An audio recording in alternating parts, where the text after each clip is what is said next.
Ayan, good morning. Meron akong i-share sa inyo, no? So, meron ako ditong router. Ayan. So, currently, umiilaw siya.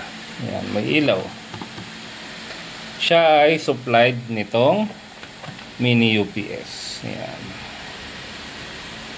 Ito. Yan ay 12 volts, no? 1.5 ampere.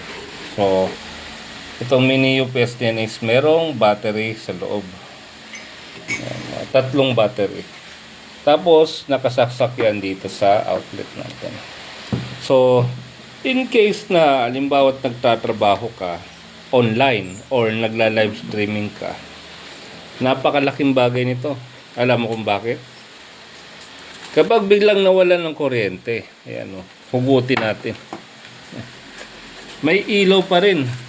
Meron ka pa rin, yan, Wi-Fi.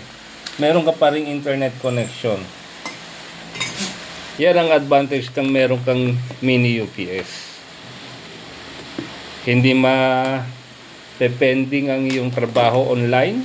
Hindi ka magkakaroon ng trouble, lalo na't nagla-live streaming ka. Hassle yun, di ba? So, yun. Sa mga naghahanap ng ganito,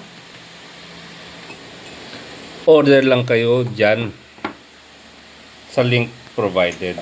Ayan. So, hanggang sa muli. Paalam.